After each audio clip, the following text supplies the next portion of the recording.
स्वागत है दोस्तों आपका अपने YouTube चैनल पर। आशा करता हूं कि आप सभी लोग स्वस्थ होंगे, मस्त होंगे, खुशहाल होंगे और अपनी तैयारी में लगनशील होंगे। बहुत ही मन से आप तैयारी कर रहे होंगे, ये मेरी जहाँ तक की अपेक्षा है और हमारी शुभकामनाएं, प्रेम आपके साथ हमेशा बना हुआ है। आप बहुत ही जल्दी सफलता की दहलीज पर पहुँचें और बहुत ही जल्दी उस मुकाम को हासिल कर पाएँ जिसके लिए आप प्रयासरत हैं। ये हमारी शुभकामनाएं आपके साथ हैं और इन्हीं शुभकामनाओं के साथ, तमाम आशा और विश्वास के साथ आज की महत्वपूर्ण टॉपिक आपके सामने उल्लिखित कर रखी है हमने।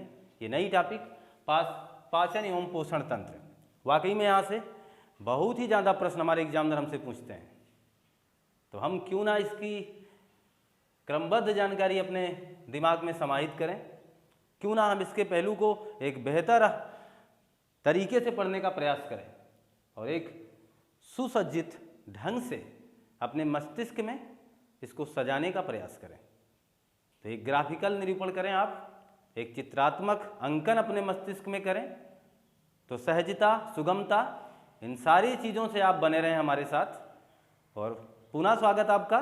तो पाचन एवं पोषण तंत्र एक महत्वपूर्ण चैप्टर जिसकी शुरुआत हम कर रहे हैं आपके सामने आज। ये पहली क्लास इसकी है, ये मान के चलें इसका पार्ट 1 है ये पाचन तंत्र का, क्योंकि इसके अभी बहुत ही पहलू आने वाले हैं। तो इसके तमाम वीडियोज तमाम पार्टों में सीरीज बन करके आपके सामने आएंगी। सबसे पहली बात हम ये जानें कि पाचन किसे कहते हैं, यानी डाइजेशन किसे कहेंगे और फिर पोषण किसे कहेंगे। दोनों में एक बारीक सा अंतर है। तो सबसे पहले बात तो हम यही कर लेते हैं कि डाइजेशन क्या है, और अगर हम इसको तंत्र से समाहित करें, पाचन तंत्र, पोषण तंत्र, तो डाइजेस्टिव सिस्टम और न्यूट्रिशन सिस्टम, ये है क्या। तो दोनों में एक बहुत मामूली अंतर मैं आपको बता दूं कि जब आप ये ध्यान देंगे कि पाचन का मतलब होता है हमारे द्वारा भोजन लेना, हमारे द्वारा भोजन लेना। भोजन लेना का मतलब वो कुछ भी जो आप खाते हैं, भोजन लेना और उसका पच जाना, और उसका पच जाना पाचन है। और पोषण का मतलब देखना हमारे द्वारा शुद्ध भोजन लेना, हमारे द्वारा शुद्ध भोजन लेना, शुद्ध भोजन लेना और पचने के बाद हमारी तमाम कोशिकाओं को मिल जाना तथा वह ऊर्जा हमारे लिए एक सार्थक निरूपण के रूप में सामने आए। बड़ी अच्छी बात है, आप ये बार बार करते होंगे कि कुपोषण या कुपोषित बच्चे आप समझते होंगे, है ना। तो इसका मतलब उन्हें सही पोषण नहीं मिल पा रहा है। अर्थात पोषण वह है जिसमें आपके खाने का कैलकुलेशन होगा, आपको कार्बोहाइड्रेट कितना लेना है, आपको विटामिन कितनी लेनी है, आपको प्रोटीन कितनी लेनी है, ये तमाम वो कैलकुलेशन। इसीलिए तो बताया जाता है कि आप सुबह फल का सेवन करें, दूध का इस्तेमाल करें, है ना, ये सारी चीज़ें, मछली खाते रहें, है कि नहीं। तो आज हम आपके, इसलिए मैंने कहा कि वो बहुत ही महत्वपूर्ण टॉपिक है, क्योंकि अब हम आपके खाने पीने की भी चर्चा करेंगे।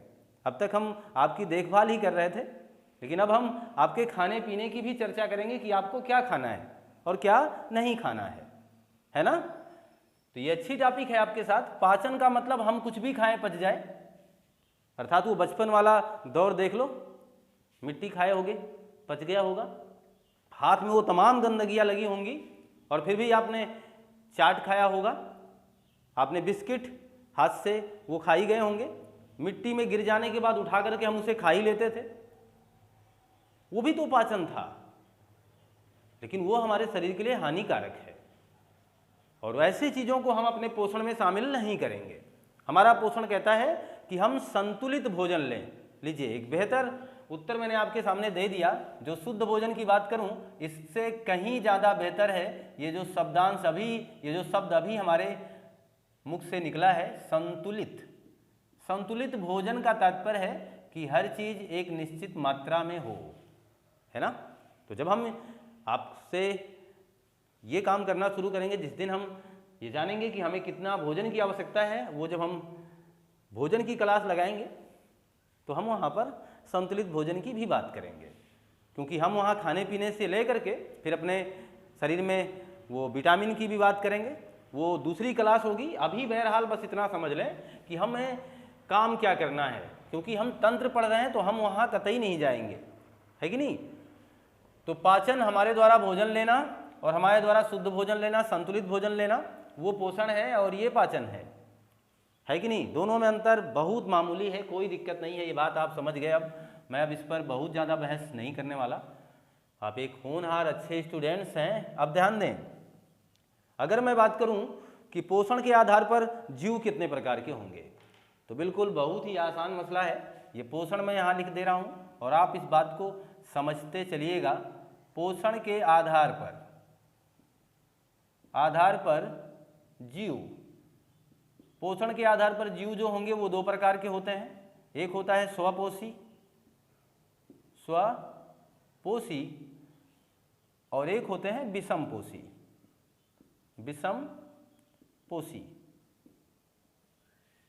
स्वपोषी का मतलब वही बात पुनः, जो अपना भोजन स्वयं बनाते हैं, यानी हरे पौधे, वो नीले हरे शैवाल जिन्हें हम साइनोबैक्टीरिया कहते हैं। मैंने आपसे कहा ये बहुत ही इंपॉर्टेंट क्वेश्चन है, साइनोबैक्टीरिया। अभी जो खंड शिक्षा अधिकारी का एग्जाम हुआ था उसमें ये क्वेश्चन आ ही गया था, साइनोबैक्टीरिया क्या है।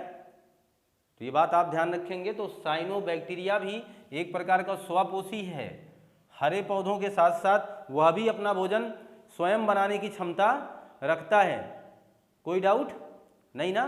तो मेरा कहना बस इतना था कि स्वपोषी का मतलब होता है जो अपना भोजन स्वयं बनाते हैं, जो अपना भोजन स्वयं बनाते हैं, ये होते हैं स्वपोषी।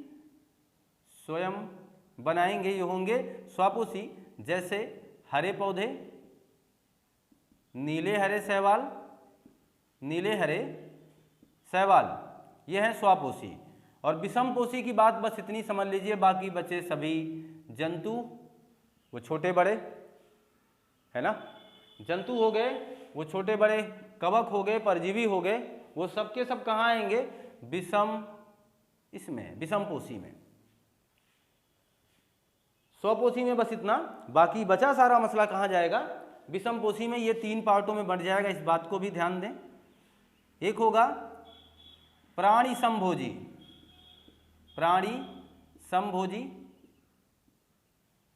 दूसरा है मृतोपजीवी और लास्ट है इसका परजीवी। ठीक है, क्लियर है बात।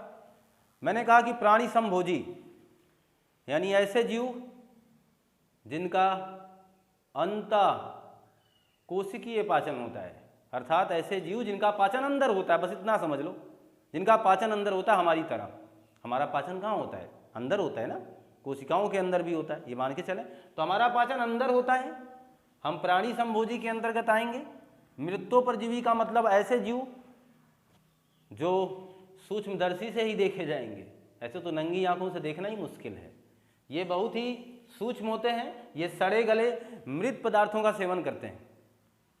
क्लियर है बात, ये सड़े गले मृत पदार्थों का सेवन करते हैं। आप पर्यावरण की क्लास में आप इसे देख सकते हैं, ये वीडियोज आपके यूट्यूब चैनल पर अपडेट किया जा चुका है और आप जाकर के इस वीडियो को देख करके ये तमाम चीज़ों के बारे में जान सकते हैं। बहरहाल अभी समझें, मृतोपजीवी का मतलब जो सड़े गले मृत पदार्थों का सेवन करते हैं, जैसे जीवाणु हो गया, कवक हो गया, है ना, जीवाणु हो गया, कवक हो गया, ये सब कहाँ हैं, मृतोपजीवी हैं। और इसलिए इसे यहाँ रख दिया हमने। और इनका यानी इनका अंतःपाचन होता है और इनका वाह्य पाचन होता है। ये बात ध्यान दीजिएगा, वाह्य कोशिकीय पाचन लिखा होगा और मैं इतना लिख करके आपका वो दायित्व पूरा कर दे रहा हूँ, बाकी आप समझदार हैं। तो अंतःपाचन, वाह्य पाचन, ये हो गई बात। और परजीवी का मतलब, परजीवी आपके साथ हो सकता है, आपके दोस्त के रूप में आपके सर में ये हलचल मचाता होगा, है ना, वो जूं जो आपके सर में घूम रहा होगा, वो जूं परजीवी है। वो अमरबेल जो पौधों से अपना भोजन ले लेता है वो भी तो परजीवी की ही श्रेणी में आता है ना। लेकिन वो अपना भोजन स्वयं नहीं बना रहा है, इसलिए मैं उसको यहाँ रख रहा हूँ परजीवी में। तो कोई भी परजीवी हो वो विषमपोषी में आएगा और वो सब यहाँ शामिल कर दिए जाएंगे, कोई डाउट नहीं है। ये ग्राफिकल रूप इसलिए मैंने दिया कि आप इसको अपने दिमाग में ठीक ठाक तरीके से व्यवस्थित कर पाएँ। मैं मान के चलता हूँ कि यहाँ तक आपको कोई समस्या हो ही नहीं सकती और ना ही है। तो अब बात करेंगे हम पोषण के आधार पर जीवों की बात हो गई, और अब इस बात को हटाई दें और अब आप ध्यान दीजिएगा अगली बात एग्जामिनर हमसे क्या करेगा इस टॉपिक से। पहली बात तो पाचन की एक प्रक्रिया होती है, एक सिस्टम से पाचन होता है। मैंने आपसे कहा कि मैं आपको क्रमबद्ध तरीका देने वाला हूँ, ऐसे कोई इधर उधर की बात नहीं करूँगा। मैं आपको एक क्रमबद्ध तरीका दूंगा जिससे आप अपनी तैयारी बहुत बेहतर कर पाएँ, ये मेरा उद्देश्य है। और पहला है पाचन की प्रक्रिया। अगर आप हाई स्कूल में जीव विज्ञान का सही अध्ययन किए होंगे तो ये हूबहू लाइन मैं आपके सामने जोड़ दे रहा हूँ। और अगर अब वो आपको ध्यान आए, राजीव प्रकाशन की किताब आपके साथ जुड़ी रही होगी तो उसमें ठीक ऐसे ही लिखा गया। पाचन की प्रक्रिया उन्होंने 5 चरणों में बता दी, और उसमें पहला था अंतर्ग्रहण, दूसरा है पाचन, तीसरा है अवशोषण, और फिर चौथा है स्वांगीकरण, और पांचवा है वही क्षेपण। इस बात को समझ लें, ये मैंने पाचन की प्रक्रिया बता रखी है। और जब एग्जामिनर कहेगा पोषण के चरण कितने होते हैं, पोषण के चरण कितने होते हैं, तो आपका जवाब 5 ही होगा और यही प्रश्न रहेगा, यानी यही उत्तर आपको तब भी देना है ना। लाजवाब बात कि मैं पाचन प्रक्रिया के साथ साथ जुड़ करके हम लोग पोषण के चरणों को भी जान चुके हैं। अब क्यों ना हम इसकी एक थोड़ी सी व्याख्या कर ही लेते हैं, एक एक शब्दों के बारे में थोड़ी बहुत जानकारी हासिल कर लेते हैं वाकई में क्या है ये। अंतर्ग्रहण का मतलब हमारे द्वारा भोजन को ले जाना। भाई आपको हाथ से तो उठा करके भोजन को ले जाना पड़ेगा, ये प्रक्रिया तो आप करेंगे ना। हमारे द्वारा हाथ से भोजन को लेना, फिर मुख में रखना, फिर मुख में दांतों द्वारा चबाया जाना, लार वगैरह मिल करके वो तमाम प्रक्रियाओं को संपन्न करते हैं। इसके बाद वो भोजन आपके आहार नाल से होते हुए आपके आमाशय में जाकर के ठहर जाता है, जिसे हम पहला प्लेटफार्म कहेंगे। वो प्रक्रिया आगे है। तो ये अंतर्ग्रहण है। अंतर्ग्रहण का मतलब भोजन का अंदर लेना, अंतर्ग्रहण हो गया। पाचन का मतलब हुआ वो HCl हाइड्रोक्लोरिक अम्ल जो आपके आमाशय में मिलेगा।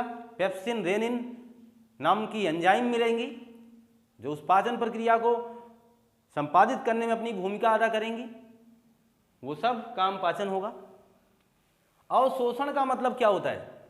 अवशोषण होगा आपकी आंतों में, इसलिए पूर्ण पाचन कहाँ होता है? आपकी आंतों में।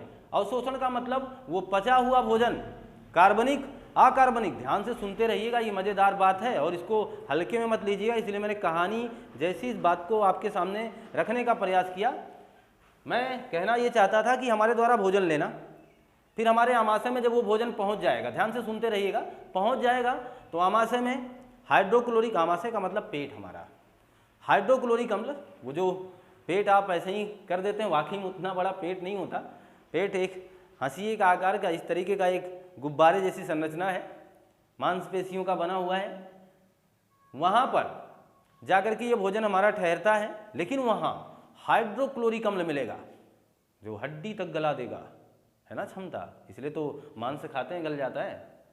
तो हाइड्रोक्लोरिक अम्ल होगा, पेप्सिन रेनिन नाम की एंजाइम होंगी और बहुत भी चीज़ें हैं, मैं उन पर बात करूंगा, लेकिन आगे आने पर वो सब मिल करके इस पाचन प्रक्रिया को संपादित करते हैं, यानी हमारे द्वारा लिए गए भोजन को पचाने का, गलाने का काम करते हैं। जब वो गल जाता है तब उसको एक नई प्रक्रिया मान के चलें, अवशोषण। अवशोषण का मतलब हुआ कि वह कार्बनिक अकार्बनिक जैसे पदार्थों में टूट जाता है, यानी ये वो भोजन नहीं रहता। जो आपने चावल खाया था वो चावल नहीं रह गया, अब वो दाल नहीं रह गई, वो सब्जी नहीं रह गई, वो जो आपने सेवन किया वो कुछ नहीं रह गया, वो सब पच गया। और पचने के बाद अवशोषण की प्रक्रिया पे आ गया और कार्बनिक तथा अकार्बनिक पदार्थों में टूट गया। ये क्लियर बात है।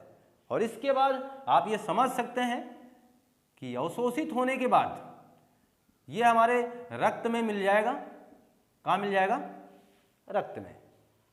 और इसके बाद रक्त एक वो गाड़ी है जो ऑक्सीजन को लाएगी, कार्बन डाइऑक्साइड को लाएगी, उन तमाम चीज़ों को जो आपके शरीर में सफ़र करना चाहते हैं, आपके शरीर में यात्रा करना चाहते हैं। जैसे हमारे सर में चोट लगी और डॉक्टर साहब ने इंजेक्शन यहाँ लगाया है, तो ये दवा आप सफ़र करेगी कहाँ तक? इस स्टेशन तक जाएगी।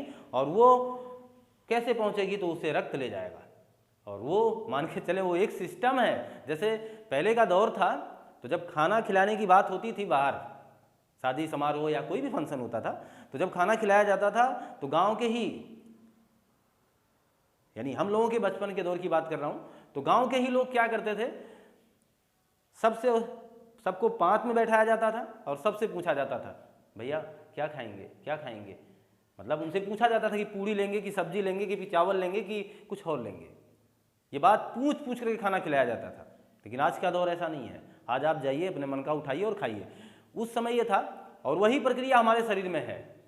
चोट यहाँ लगी है और रक्त लेकर के पहुँचेगा और उन कोशिकाओं से होता हुआ गुजरेगा, सबसे पूछेगा आपको चाहिए, आपको चाहिए, आपको चाहिए? नहीं नहीं नहीं भैया, मुझे इसकी ज़रूरत नहीं है। तो जब वो चोटिल कोशिका के पास पहुँचेगा तो चोटिल कोशिका उसे तुरंत अपने आप अपने पास ले लेगी, क्योंकि उसे ज़रूरत होगी, है ना।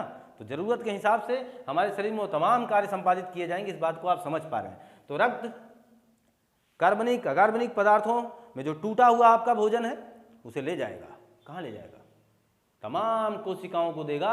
और तमाम कोशिकाएं जब उसे जलाने का काम करेंगी, जलाने का मतलब उन पदार्थों को लेंगी और कोशिका में दहन की प्रक्रिया होगी, एटीपी के रूप में ऊर्जा मुक्त होगी और उसी ऊर्जा के सहारे हम आपसे जुड़ चुके हैं। वही भोजन है जो हमने सुबह लिया, वही भोजन है जो हम शाम को लेते हैं, और इतनी एक्टिविटी और इतनी ऊर्जा के साथ आपसे मुखातिब हो पाते हैं। और ठीक उसी ऊर्जा के साथ आप हमसे मुखातिब हो पाते हैं। ये समस्त क्रियाकलाप जो आप संपादित कर देते हैं, सोने का, उठने का, बैठने का, नहाने का, धोने का, ऐसे छोटे बड़े कामों में हर जगह ऊर्जा प्रयोग की जाती है ना। तो वही ऊर्जा जो मुक्त होगी, जो हमारे शरीर को मिलेगी, और वो पोषण जो इनमें तमाम चीज़ें जो हमारे शरीर के लिए विकासशील हैं, ये काम कर सकती हैं, उन्हीं को हम क्या कह देंगे? स्वांगीकरण। स्वांगी का मतलब ही देख लो, प्रत्येक अंग को मिल जाए। यानी प्रत्येक अंग का मतलब वो पदार्थ जो हमने भोजन के रूप में लिया है। आप समझिए जरा, ये मेरा हाथ है, यहाँ एक कोशिका होगी, ये भूखी है, तो क्या करूँ? क्या करूँ बताना? चावल में उंगली डाल दूँ कि दाल में?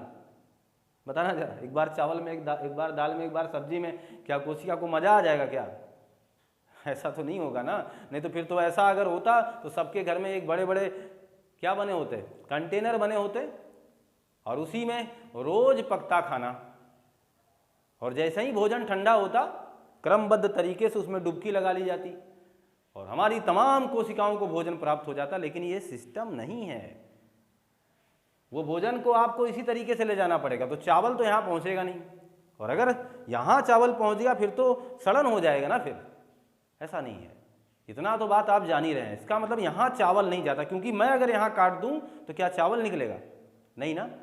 इसका मतलब वो सारा काम यहीं हो जाता है। इसके बाद वो पचने के बाद वो प्रक्रिया हम तक, हमारे यहाँ कोशिकाओं तक पहुँचेगी। हम उसे स्वांगीकरण कहेंगे। इन तमाम प्रक्रियाओं के बाद सब कुछ जो खाते हैं, जो शरीर को जरूरत नहीं है, जो वर्ज्य पदार्थ हैं, गंदे पदार्थ हैं, उनका बाहर निकल जाना ही क्या कहलाता है? बहिक्षेपण। तो ये तमाम, ये 5 जो मैंने भाग बता दिए पोषण के, ये क्रमबद्ध तरीके हैं। इन बातों को भी ध्यान आप रखें। इसलिए मैंने इनका एक हल्का सा डिफिनीशन आपको दे दिया, जिससे आप इस बात को भली भांति जानते रहें। अंदर जाना, पचना, फिर वो कार्बनिक अकार्बनिक पदार्थों में टूटना, फिर प्रत्येक अंगों को मिल जाना और वर्ज्य पदार्थ का बाहर निकल जाना, ये पूरी प्रक्रिया पोषण कहलाती है ना। पोषण की परिभाषा कोई भी पूछे आपसे तो यहीं से तो आप बना सकते हैं पूरी। इसके 5 चरण हैं। इन 5 चरणों के माध्यम से आप पोषण की एक बेहतरीन परिभाषा सबके सामने रख सकते हैं। तो मैं मान के चलता हूँ कि आप तैयार हैं, अब कोई दिक्कत नहीं है, आपको कोई समस्या हो नहीं सकती और मैं होने दूंगा भी नहीं। अब ध्यान दें, तो मैं इस बात को हटा ही दूँ आपके सामने से। तो पाचन की प्रक्रिया या पोषण के 5 चरणों की बात हम लोग कर चुके हैं और अब शुरुआत करते हैं उस बात से, क्योंकि हाथ की बात हम कर चुके हैं, हमने हाथ की हड्डियों के बारे में पढ़ लिया है। तो अब हम हाथ से भोजन उठा रहे हैं। मनुष्य का तो चले आगामी जीवन में कुछ ना कुछ ऐसा ही कर जाए कि वो भोजन हाथ से भी ना उठाना पड़े। वो चाहता है कि मैं लेटा रहूं, मेरे मुख में कोई भोजन डाल ही दे। लेकिन सचमुच हाथ से भोजन उठाते हैं और फिर इसके बाद कहाँ ले जाते हैं? अपने मुख में ले जाते हैं। यहीं से मैं शुरुआत कर देता हूँ। तो पहला वो द्वार है जिसे हम क्या कहेंगे? मुख। क्लियर है ना बात? और मुख की संरचना कुछ इस तरीके से है जिससे आप आकर्षक दिखें। तो ऐसी तमाम संरचनाएं बना दी गई हैं। आपका ये जो होंठ है जिसके माध्यम से आप दुनिया में पहचाने जाते हैं, वाकई में काफ़ी ज़्यादा आकर्षक है। आप इसे केवल शोभायमान मत समझें, ये सिग्नल है आपके शरीर का। अगर प्यास लग जाती है तो सूख जाता है ना। विटामिनों की कमी होती है, विटामिन बी की कमी होती है तो ये इसमें दरारें आ जाती हैं। इसका मतलब होंठ भी सिग्नल देता है। होंठ केवल खूबसूरती का ही पैमाना नहीं है, होंठ सिग्नल भी देता है। और अगर खूबसूरती ही बनाना चाहते हैं तो उसकी भी दवा है, एलोवेरा का जेल लगा लीजिए। और अपने नाभि में अगर वो फट रहा है, कट रहा है, तो नाभि में सरसों का तेल डालना ना भूलें। तो वो बिल्कुल आपको 2-3 दिन में ये रिलैक्स मिल ही जाएगा। आपकी परवाह है ऐसा इसलिए कर रहा हूँ और कोई बात नहीं है। ध्यान देना, तो मैं मुख की बात कर रहा हूँ, मुख की। तो मुख का पहला ये हिस्सा होंठ था, इसलिए होंठ की थोड़ी सी बारीकियां बता दी आपको। होंठ आपको बोलने में मदद करते हैं, जाहिर सी बात है। आप पी कहिए, बगैर होंठ के नहीं बोल पाएंगे। आप बी कहिए, बी बी पी, ये लॉजिक है। बोल के दिखा दो कोई, पी नहीं कर पाओगे जब तक ये टच नहीं होगा। मैं दावे के साथ कहता हूं आप पी नहीं बोल पाओगे, आप बी नहीं बोल पाओगे, आपको करना पड़ेगा। तो होंठ तो ऐसा ही है, बोलने में मदद करता है, आपकी सुंदरता के लिए सहायक है। सोचो बगैर होंठ का चेहरा कैसा होगा। आपकी सुंदरता के लिए सहायक है। सारे काम तो होंठ से संपादित हैं। होंठ आपके भोजन को बाहर नहीं आने देगा, सपोर्ट करेगा, है नहीं। कुछ भी खाते हैं आप और उनसे पूछिए जो गुटखा आदि का सेवन करते हैं, जो धूम्रपान का सेवन करते हैं, होंठ उनके लिए कितना फायदेमंद है। वो सुरती तंबाकू जिसे बोलते हैं, वो खाने वाले व्यक्ति से पूछिए होंठ कितना सहायक है, क्योंकि वो उसके लिए बैरिकेडिंग का काम करेगा। वो आराम से रखेंगे, वो इसके बाद उसका मजा लेंगे। तो चलिए कोई बात नहीं, वो मजा लेते रहें आप। तो हम होंठ से आगे बढ़ते हैं, क्योंकि होंठ का बस इतना ही काम था। और अब देखना, जैसे ही आप अंदर जाओगे आपको बहुत बड़ी दीवार से गुजरना पड़ेगा। फिर वो सफेद सी दीवार है जो कैल्शियम फास्फेट की बनी हुई है। वो सब आपको पता चल गया कि हम बात क्या करने वाले हैं। कैल्शियम फास्फेट की बनी हुई दीवार कौन सी? वो दांत की बात हम करेंगे अब आपसे। आपकी टीथ की बात होने वाली है। तो अब आपकी यहाँ से मैं शुरुआत ही कर देता हूँ कि आप कैसे समझ पाएंगे। वाकई में दांत भी केवल सौंदर्य का साधन नहीं है। दांत ना होता फिर भी आपकी सुंदरता में कमी आएगी, लेकिन दांत, मैं ये कभी नहीं कहूँगा कि ये केवल सुंदरता का साधन है नहीं। दांत केवल सुंदरता का साधन नहीं हो सकता है। दांत है तो आपको ये तमाम प्रकार के क्रियाकलाप जो आप भोजन को लेते हैं, चबाते हैं, वो कैसे हो पाएगा, है ना। इसका मतलब दांत अलग तरीके से आवश्यक है। अब जरा ध्यान दें, तो अब हम बात करेंगे दांत की। और दांत की बात अगर हो तो क्यों ना एक दांत की संरचना कुछ इस तरीके से मानी ली जाए। ठीक है, जिसका भी हो दांत, मेरा तो कुछ ऐसा नहीं है, लेकिन जिसका भी हो भी सकता है। और ये भी ऐसा इसलिए बोल रहा हूँ, ये मजाक की बात नहीं था। मैंने कहा कि चैनल पे मजाक भी करूँगा तो उसमें भी दम होगा। मैंने कहा ये मेरे दांत नहीं, किसी को हो सकते हैं। तो रोचक बात जान लेना, किसी भी 2 व्यक्ति के दांत एक समान नहीं हो सकते। अद्भुत है ये। जिस तरह फिंगरप्रिंट एक नहीं हो सकते, उसी तरीके से किसी 2 व्यक्ति के दांत भी एक नहीं हो सकते, चाहे वो जुड़वा क्यों ना हो, है ना। अद्भुत। जुड़वा बच्चों के भी दांत एक जैसे नहीं हो सकते हैं। तो वो बात हमने बोल दी आपके सामने, उसे आप याद रखेंगे। रोचक बात है वो, समझना। दांत का जो ये ऊपर वाला हिस्सा होता है, ये वाला, ठीक, इसे हम इनामेल या आप वो एनामेल भी कह सकते हैं, दोनों लिख दे रहा हूँ, आप घबराएं ना। तो ये एनामेल होता है। और ये जो इसके बाद वाला जो ये हिस्सा है, इसके बाद ये वाला हिस्सा, ये पूरा ये जो मामला है इसके अंदर तो फिर वो मांसपेशियाँ आ जाएंगी। और ये जो पूरा हिस्सा इसे कहा जाता है डेंटाइन। ये दोनों बातें याद रखें। और मगर की बात अब नहीं। डेंटाइन वाकई में हमारे दांत का 80% हिस्सा बना लेता है। 80 से ज़्यादा ही होगा, कम नहीं होगा। अकेला ये सब पे भारी है, यानी दांत का डेंटाइन सबसे बड़ा हिस्सा है और एनामेल काफ़ी छोटा हिस्सा है। लेकिन आपके दांत चमकदार हैं, उसकी वजह एनामेल है। और आपके शरीर में सबसे कठोर कोई पदार्थ है तो एनामेल है। 2 उत्तर दिया हमने। मैंने कहा सबसे कठोर है ये, सबसे कठोर पदार्थ है ये। और दांत चमकते क्यों हैं? तो आप कह सकते हैं चमकने की भी वजह है क्या? एनामेल। वाकई में एनामेल है क्या, है ना? इस बात को भी तो जान ही लें। अगर एनामेल की बात आए तो एनामेल कैल्शियम एपेटाइड है। एनामेल कैल्शियम एपेटाइड है और डेंटाइन जो है वो कैल्शियम फास्फेट है। अब जो वो लूसेंट वगैरह या ऐसे ही, बिल्कुल मैं किसी किताब की अवहेलना नहीं कर रहा, जहाँ पर एक बिंदुवार ऐसे ही आंकड़ा दे दिया जाता है, जो उनका अध्ययन कर रहे होंगे उन्हें अब ये लगा होगा कि सर ये 2 पार्ट क्यों बना दिया आपने। वहाँ तो एक ही बात लिखी थी कि दांत कैल्शियम फास्फेट का बना होता है। सही है आप गलत नहीं हैं। जानते हो क्यों? मैंने इसके 2 पार्ट इसलिए बना दिए हैं क्योंकि एग्जामिनर अगर इस हद तक जाना चाहे ना तो जाने दीजिए। आप तैयार हैं ना? वही तो काम कर रहे हैं हम, कि आप तैयार रहें, जाने दीजिए एग्जामिनर को, हम तैयार हैं बस। कैल्शियम एपेटाइड का तात्पर्य ये नहीं था कि मैं उस प्रश्न को गलत कर रहा हूँ। दांत किससे बना है ये बात 100% है, ये कैल्शियम फास्फेट का बना है। क्लियर है? एनामेल जो हो कैल्शियम एपेटाइड है, वह भी कैल्शियम का ही एक भाग है जो काफ़ी कठोर है। बस इतना काम करना है। वो भी कैल्शियम का एक भाग है जो काफ़ी कठोर है। विकल्प में ये नहीं होगा तो यही सही माना जाएगा फिर, कैल्शियम फास्फेट। यानी आप ये समझ जाए वो कैल्शियम फास्फेट का एक सूक्ष्म हिस्सा अलग का मैंने बता दिया, जिससे कैल्शियम फास्फेट कठोर होता है। और आपको पता है दांत भी एक प्रकार के ऊतक हैं, और वो किससे बने हैं? कठोर ऊतकों से बने हैं। कैसे ऊतकों से हैं? कठोर ऊतकों से बने हुए। तो वही तो चीज़ यहाँ पर है।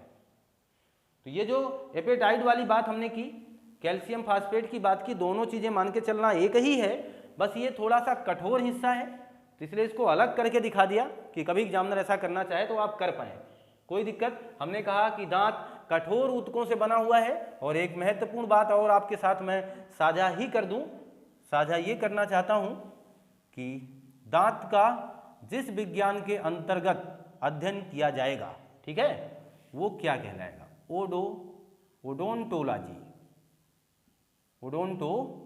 ओडोंटोलॉजी उसे कहेंगे। इस बात को ध्यान दें। दांत का जिस विज्ञान के अंतर्गत अध्ययन किया जाना है उसे हम ओडोंटोलॉजी कहेंगे। आप इसका स्क्रीनशॉट ले लें, मान के चलें कि आपने स्क्रीनशॉट उसका रख ही लिया होगा। और अब ये बात ध्यान दें कि अगर हम लोग ये बात जान ही चुके हैं कि दांत कैसा है, एनामेल क्या है, ये बात अगर क्लियर है अब, तो अब समझें आप जरा कि वाकई में दांत में और क्या क्या हो सकता है। ये महत्वपूर्ण बात मैं बता रहा हूँ, समझिएगा जरा, क्योंकि दांत की बात हो रही तो दांत पर ही चर्चा रहेगी। जो आपका दांत है वो धीरे धीरे उसका रंग चला जाता है, यानी वो चमक क्यों खत्म हो जाती है? दांत को कौन ये नुकसान पहुंचा रहा है? तो इस बात को ध्यान दें, ये अद्भुत चीज़ है। तो दांत को जो नुकसान पहुंचाने वाला है वो है फ्लोरीन। दांत को फ्लोरीन नुकसान पहुंचाता है। और जो कैविटी होती है, कैविटी यानी वो जो गड्ढा आपके दांतों के बीच में बन जाता है, आप देखें तो दांत में वो काला काला वो होकर के उसमें गड्ढा बन जाता है ना, फिर जिसमें दर्द होता है बाद में, वो कैविटी है। और वो किसके कारण होता है? तो आप कह दीजिए सर वो फ्लोरीन के कारण होता है। फ्लोरीन की वजह से ऐसे है। और एक महत्वपूर्ण बात बता दूं कि अगर आप चाय पी रहे हैं तो चाय कैसा है, अम्ल है, अम्लीय होगा ना ये, फिर क्षारीय तो है नहीं, फिर कि क्षारीय होता है चाय, अम्लीय है ना फिर। तो अगर कोई चीज़ अम्लीय सेवन कर रहे हैं और आपके दांतों में वो बराबर लग रहा है तो ये मान के चलें कि वो आपके एनामेल को प्रभावित करेगा, और एनामेल कुछ क्या पड़ जाएगा, धुंधला पड़ जाएगा। तो ये भी ध्यान रखते हैं कि फ्लोरीन भी प्रभावित करता है, और फिर हमने क्या कहा, अम्ल भी प्रभावित करता है। अगर आपको अम्ल मिल जाए तो वो भी क्या करेगा, उसे प्रभावित करेगा। इसीलिए तो आपको क्या दिया जाता है, टूथपेस्ट दिया जाता है। टूथपेस्ट ये क्यों आप करते हैं, जो ये इसलिए किया जाता है, जिसे आप ब्रश करते हैं वो इसलिए उपयोगी है क्योंकि इसमें फ्लोराइड मिला हो जाता है, फ्लोराइड मिला होता है। और ये फ्लोराइड और टूथपेस्ट क्षारीय होता है, हल्का खारा होता है, नमक मिलाया जाता है उसमें, जिससे आपका दांत का ये अम्लपन हटाया जाए, अम्लीयपन जो है उसे हटाया जाए। ये बात आप समझ गए होंगे अब कि दांत का अम्लीयपन हटाने के लिए ये काम किया जाता है। इसलिए डॉक्टरी सलाह लेंगे तो डॉक्टर साहब आपको बताएंगे कम से कम 2 बार दिन में आपको ब्रश करना चाहिए, है ना। ये सलाह डॉक्टर साहब की होती है। फ्लोराइड मिला होता है। यहाँ से अद्भुत चीज़ ये बता दूँ कि टूथपेस्ट बच्चों से बचाना चाहिए, बच्चों से बचाना चाहिए। ऐसा क्यों, जो टूथपेस्ट है ये बच्चों से क्यों बचाना चाहिए, इसको बच्चों से इसलिए बचा लेना चाहिए क्योंकि अगर वो टूथपेस्ट का ज़्यादा सेवन कर गए, क्योंकि आप जब छोटे हैं तो अक्सर वो चीज़ें अच्छी लगती हैं और बच्चे उसे खा ही जाते हैं, है ना। और माता पिता बहुत ही शौक के कारण बहुत ही छोटे बच्चों का वो ब्रश दे भी देते हैं, और वो करते करते उसको खाते रहते हैं, फिर लेते हैं, फिर खाते हैं, फिर लेते हैं, फिर खाते हैं। अगर इसकी अधिकता होगी, फ्लोराइड की बहुत ज़्यादा अधिकता होगी, फिर तो जान जाने की भी संभावना है। इसलिए आप इस बात से बचाएं अपने बच्चे को, देखभाल करें। और जो वाकई में बच्चों के साथ अपना समय गुजार रहे हैं वो इस पर ध्यान दें। तो मेरा कहना ये था कि फ्लोरीन दांत को नुकसान पहुंचाएगा, अम्ल दांत को नुकसान पहुंचाएगा। आपको ये टूथपेस्ट दिया जाएगा, सलाह 2 बार की है। अम्लीयपन दूर किया जाएगा क्योंकि ये क्षारीय है, बच्चों से इसे बचाना है। इतनी बात आप समझ गए। ये महत्वपूर्ण बात मैं कर रहा था एनामेल संबंधी, क्योंकि एनामेल की अभी अभी बात मैं कर ही रहा था, इसलिए इस बात को कहना उचित था और मैंने उचित समझा और आपके सामने इस बात को रख ही दिया। और अगर हम अब बात कर लें कि तमाम प्रकार के जानवरों में क्या, अगर ये बात पूछी जाए कि दांतों की संख्या कितनी है, तो अक्सर हमारा जवाब कई प्रकार का हो सकता है। हमारे मुख में दांतों की संख्या कितनी है, एक वयस्क मनुष्य में हो सकता है आपके 28 हो, 29 हो, लेकिन उसका आंकड़ा नहीं माना जाएगा। सचमुच एक वयस्क मनुष्य में दांतों की संख्या जब भी पूछेगा एग्जामिनर तो आपको 32 बताना है। तो ये बात ध्यान देना, मैं बात कर रहा हूँ वयस्क की। वयस्क की दांत संख्या कितनी है, यानी वयस्क में दांत संख्या कितनी, 32। और अगर बात हो बच्चों की मतलब 12 साल से यानी 12 वर्ष से कम, 12 वर्ष से कम उम्र के जो बच्चे हैं, इनमें दांतों की संख्या अगर पूछ ली जाए तो कितनी बतानी है। ये थोड़े से अद्भुत क्वेश्चन है वाकई में। तो इनमें ये थोड़ा सा मतलब ये आंकड़ा मैं दे रहा हूँ, ऐसा नहीं कि ऐसा ही होगा कि 12 वर्ष तक दांत ही नहीं आएंगे, उतने ही दांत रहेंगे, आ भी सकते हैं, लेकिन एक सामान्य एक औसत दर निकाला जाता है। उस हिसाब से बच्चों में 20 दांत होते हैं और इन्हें ही हम दूध का दांत कहते हैं। कौन सा दांत, दूध का दांत। और इन्हें ही हम क्षीर का दांत कहते हैं। इस बात को आप समझ लें अच्छे ढंग से, दूध का दांत, क्षीर का दांत, क्लियर है ना। और जो दूध का दांत है, क्षीर का दांत है, ये अस्थाई है, अस्थाई है। अस्थाई का मतलब ये दांत आएंगे और चले जाएंगे। तो ये जो 20 दांतों की बात की, तो आप ये मान के चल सकते हैं कि ये 20 दांत ऐसे हैं जो हमारे जीवन में कितनी बार आते हैं, 2 बार आते हैं। बचे हुए 12 दांत जिन्हें हम अस्थाई दांत कह सकते हैं, जो जिंदगी में केवल 1 बार आते हैं। तो अस्थाई दांतों की संख्या 20 हो गई आपके सामने, अस्थाई दांतों की संख्या 12 होगी। क्योंकि अब अस्थाई यह भी हो जाएंगे बाद में चल करके। अभी मैं अस्थाई इसलिए बोल रहा हूं क्योंकि दूध के दांत अस्थाई होते हैं, क्योंकि वो जब आएंगे तो एक बार चले जाएंगे। क्लियर है बात ना।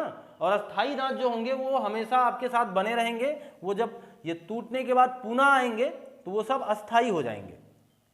सामान्य दर समझा जाए तो ये आप अस्थाई और अस्थाई का मतलब समझ चुके हैं। अस्थाई का मतलब जो हमेशा रहे, अस्थाई का मतलब जो हमेशा ना रहे। इसे क्षीर का दांत, दूध का दांत कहेंगे। बाकी बचे हुए 12 दांत ये क्षीर के या दूध के दांत नहीं कहे जाएंगे। ये जीवन में 2 बार आएंगे और ये 12 दांत जीवन में 1 बार आएंगे। इस बात को आप जान लें, जीवन में 1 बार आएंगे। क्लियर है ना। अभी मैं दंत सूत्र की बात नहीं कर रहा, मैं दांत सूत्र की बात करूंगा, दांत के चारों प्रकारों की बात करूंगा, इस पर भी चर्चा होगी बहरहाल। लेकिन अभी मैं संख्या पर ही निर्भर हूं और उन तमाम संख्याओं से पूछे जाने वाले क्वेश्चन को क्रमबद्ध तरीके से आपको देने का प्रयास कर रहा हूं।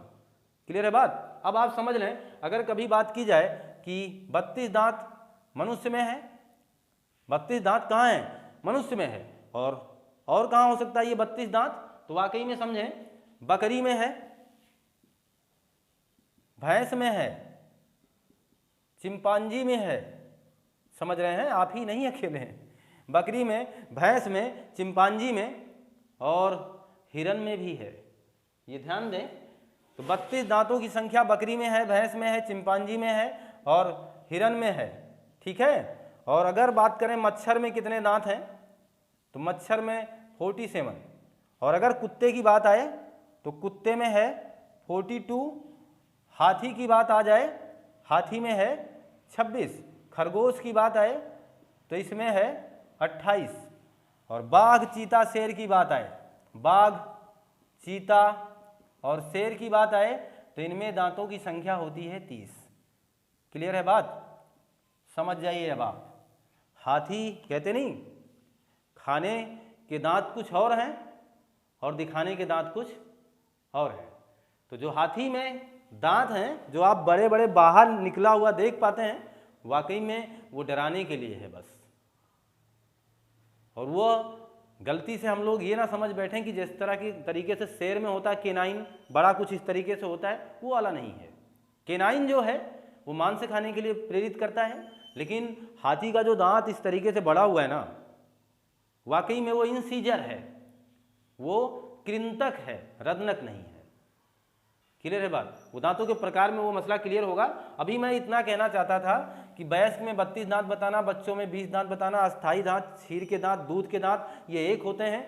लेकिन अस्थाई दांत अलग बात है, जो जीवन में 1 बार आते हैं। जीवन में 1 बार आने वाले दांतों की संख्या कितनी है? 12। अतः जीवन में कुल कितने दांत आते हैं, ये बात आपसे पूछे तो बताना कितने? 20, 20, 40 और ये 12 कितने? 52। जीवन में कुल कितने दांत उगते हैं, कितने दांत आते हैं? तो 52 दांत आते हैं जीवन भर में, क्योंकि 20 दांत तो ऐसे हैं जो 2 बार आ जाते हैं। तो 20, 20, 40 और आपका वो 12 कितना हो जाएगा? 52।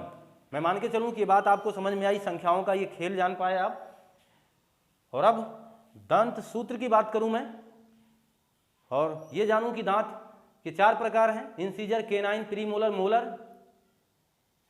और ये सूत्र कौन से दांत बचपन में आते हैं और कौन से दांत बचपन में नहीं होते हैं, किन्हें हम अस्थाई कह रहे हैं और किन्हें हम अस्थाई कह रहे हैं, उन दांतों के नाम क्या हैं, उन दांतों के काम क्या हैं।